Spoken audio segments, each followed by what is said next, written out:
রত্ন পরবেন না এবং কম দামি রত্ন পরবেন না। একটু টাকা বেশি গেলেও আপনি অভাবে আছেন, এটা বিশ্বাস করি। কারণ কেউ দুরবস্থায় না থাকলে জ্যোতিষের কাছে আসে না। তারপরেও বলবো, শেষ চেষ্টা করে আপনি ভালো পাথরটা ব্যবহার করেন, তাতে আপনার জীবনে উন্নতি আসবে আসবে আসবেই। হ্যালো সুপ্রিয় দর্শক বন্ধুরা, আমি অ্যাস্ট্রোলজার লিটন জয়দার। আশা করি আপনারা সবাই ভালো আছেন, সুস্থ আছেন, নিরাপদে আছেন। আর আপনারা ভালো থাকেন, সুস্থ থাকেন, নিরাপদে থাকেন, এই কামনাই করি।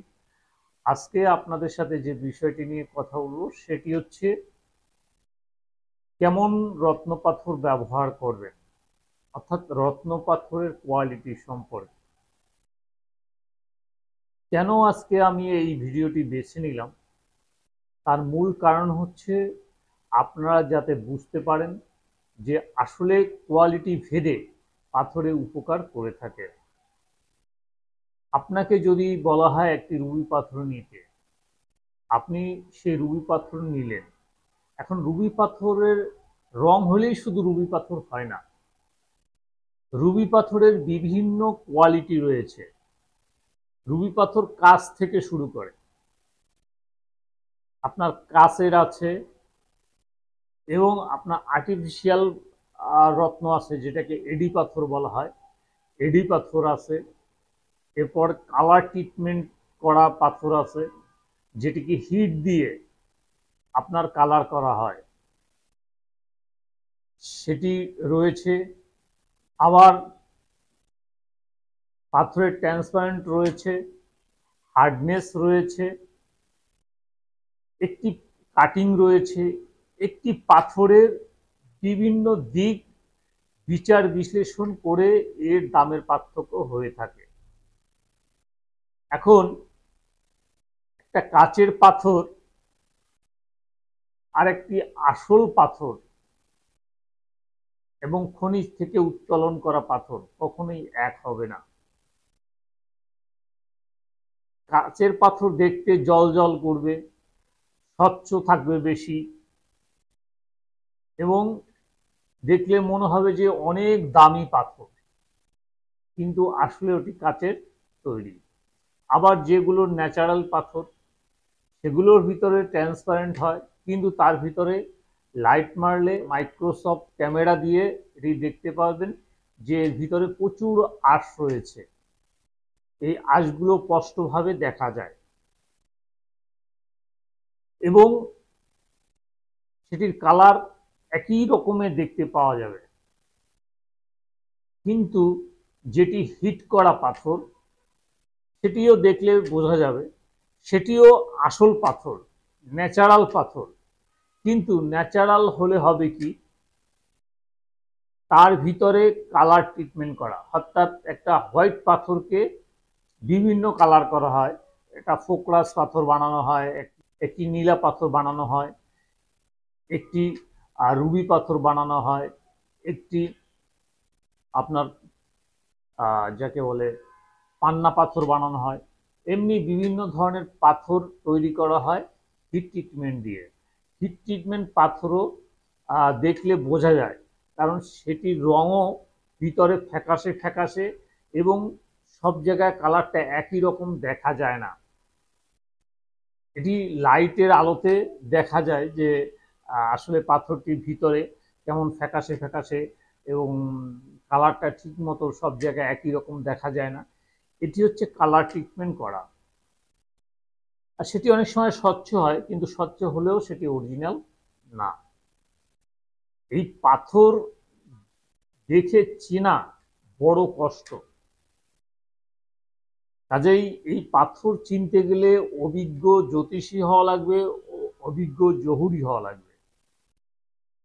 হয়তো সাধারণ মানুষ কিছু কিছু লোকে পাথর চিনে, কিন্তু আসলে তারাও আমি মনে করি পাথর চেনে না। কারণ একটি দুইটি বা পাঁচটি পাথর ঘুটিয়ে একটি পাথর চেনা কখনোই সম্ভব না। এই জন্য হয় কি, যে আপনার যখন পাথর কিনতে যান, তখন আপনাকে কম দামের পাথর বেশি দামে বিক্রি করে দেয়, অর্থাৎ মূল্যের অতিরিক্ত দাম নিয়ে সেই পাথরটি আপনার কাছে বিক্রি করে। আবার যেটি ভালো কোয়ালিটি পাথর, হয়তো যেটির দাম রয়েছে 1 লাখ, সেটি বিক্রি করবে 5 লাখ। কারণ এই পাথরগুলি রেয়ার, খুব কম পাওয়া যায়।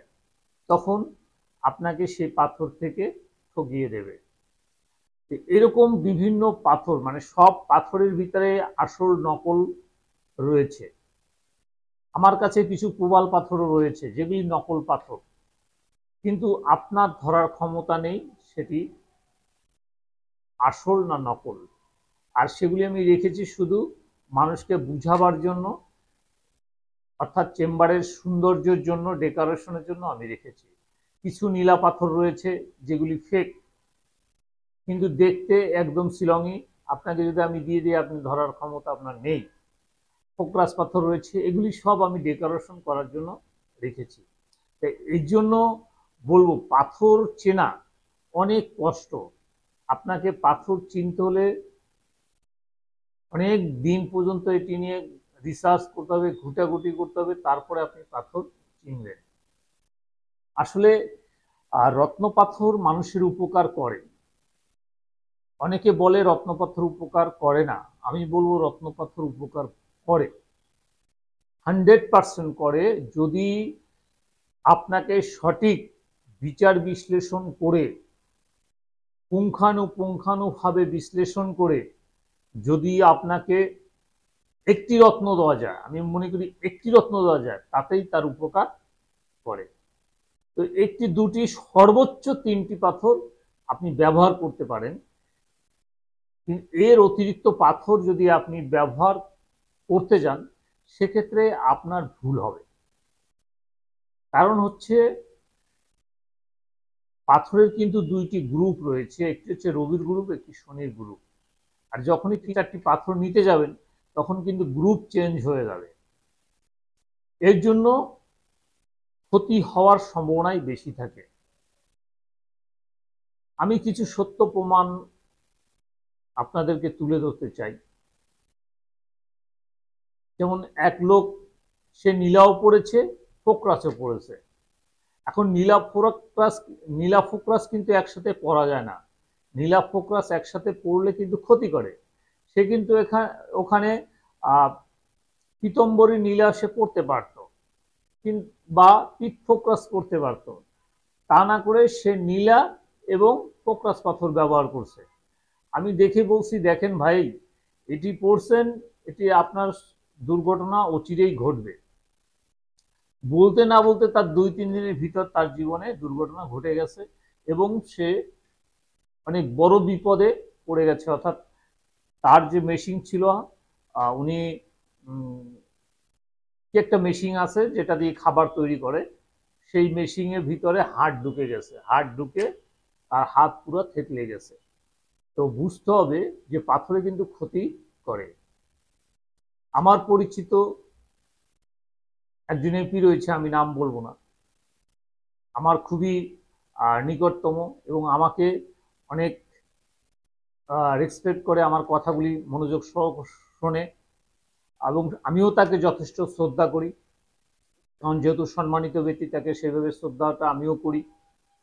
তো তাকে কোনো একজন ভুলভাবে পাথর পরিয়েছে, যেটি রক্তমুখী নীলা এবং গোমেদ, এই 2টি পাথর পরিয়ে তাকে জেলের ভাত পর্যন্ত খেতে হয়েছে।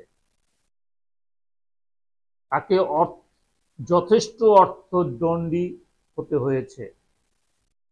তাহলে পাথরে আপনার চরম ক্ষতি করে থাকে। এরকম আরো অনেক রয়েছে। আরো একজনে এসেছিল আমার কাছে, যে সে 5 কোটি টাকা নিয়ে ব্যবসায় নেমেছে, অথচ আমাকে 500 টাকা দেবে, সেই 500 টাকা দেওয়ার মতো তার এবিলিটি নেই। তাহলে দেখেন, পাথর নিয়ে তার জীবনে কত বড় সর্বনাশ হয়েছে।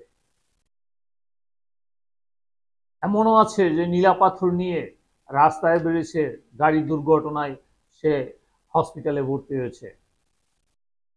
এটি বাস্তব, এটি কোনো আমার গল্প, বানানো গল্প না। সুতরাং রত্নপাথর মানুষের যেমন উপকার করে, ভুলভাবে নিলে তেমনি তার জীবনের সর্বনাশ ডেকে আনে। আর অনেককে আমি দেখেছি যারা বিপদগ্রস্ত ছিল, যারা অর্থ সংকটে ছিল, যারা চাকরির জন্য হাহাকার করছিল, যাদের পারিবারিক দ্বন্দ্ব ছিল, সামাজিক সমস্যা ছিল, নেতৃত্বের সমস্যা ছিল, তারা রত্নপাথর পরে সেই সমস্ত থেকে তারা বেরিয়ে আসতে পেরেছে। রত্নপাথর সাপোর্ট তারা সঠিকভাবে পেয়েছে। এই জন্য রত্নপাথর পড়তে গেলে অবশ্যই সঠিকভাবে নিয়ম মেনে বিচার বিশ্লেষণ করে রত্নপাথর পড়তে হবে। কয়েকদিন আগের একটি কথা বলি। এক লোক আমাকে ফোন দিয়েছে, দাদা আমি নীলা পাথর পড়েছি, আমার গোমেদ পাথর পড়েছি। আমি সেই নীলা এবং গোমেদ পাথর পড়তে কে আপনাকে সাজেস্ট করছে? বলে কেউ আমাকে বলেনি, আমি নিজে নিজে পড়ছি। আমি কেন নিজে পড়ছেন? তাহলে আপনি কেন আমাকে ফোন দিয়েছেন? দাদা আমার সমস্যা মোটে কাটছে না, আরো সমস্যা আমার বেড়ে যাচ্ছে দিন দিন, আমি কোনোভাবে কোনো উপায় পাচ্ছি না, একটার পর একটা সমস্যা, একটার পর একটা দুর্ঘটনা আমার লেগেই আছে। আমি তাকে বললাম যে দেখেন, আপনি ভুলভাবে রত্ন পড়েছেন, আপনি কেন নীলা এবং গোমেদ একসাথে পড়েছেন? পড়ে তো আপনার জীবনে ক্ষতি করেছেন। তা উনি আমাকে কি উত্তর দিল, দাদা আমি লোভে পড়েছি। কথা শুনেছে নীলা পাথর পড়লে কোটিপতি হওয়া যায়, অনেক অর্থের মালিক হওয়া যায়, সেই লোভে সে পড়েছে। কত গল্প বলবো আপনাদের, অনেক গল্প রয়েছে। সুতরাং এই গল্প আসলে দিয়ে কোনো লাভ নেই। আসল কথা হচ্ছে আপনার রত্নপাথর পড়তে গেলে অবশ্যই হিসাব নিকাশ করে পড়বেন, যাতে করে আপনার জীবনে উপকার হয়। ভুল রত্ন পড়বেন না এবং কম দামি রত্ন পড়বেন না। একটু টাকা বেশি গেলেও আপনি অভাবে আছেন, এটা বিশ্বাস করি, কারণ কেউ দুরবস্থায় না থাকলে জ্যোতিষের কাছে আসে না। তারপরেও বলবো, শেষ চেষ্টা করে আপনি ভালো পাথরটা ব্যবহার করেন, তাতে আপনার জীবনে উন্নতি আসবে আসবে আসবেই। তো আজকের যে আলোচনা সেটি ছিল রত্নপাথর নিয়ে। আশা করি ভিডিওটি ভালো লেগেছে। যদি ভিডিওটি ভালো লাগে তাহলে একটি লাইক, একটি শেয়ার, একটি কমেন্ট করবেন এবং পরবর্তীতে কী ধরনের ভিডিও দেখতে চান আমাকে লিখে জানাবেন। আমি সেই অনুযায়ী ভিডিও বানিয়ে আপনাদেরকে উপহার দেওয়ার চেষ্টা করব। পরবর্তী ভিডিও পর্যন্ত আপনারা সবাই ভালো থাকুন, সুস্থ থাকুন, নিরাপদে থাকুন, এই কামনা করে আজকের মতো বিদায় নিচ্ছি। সবাইকে অনেক অনেক ধন্যবাদ।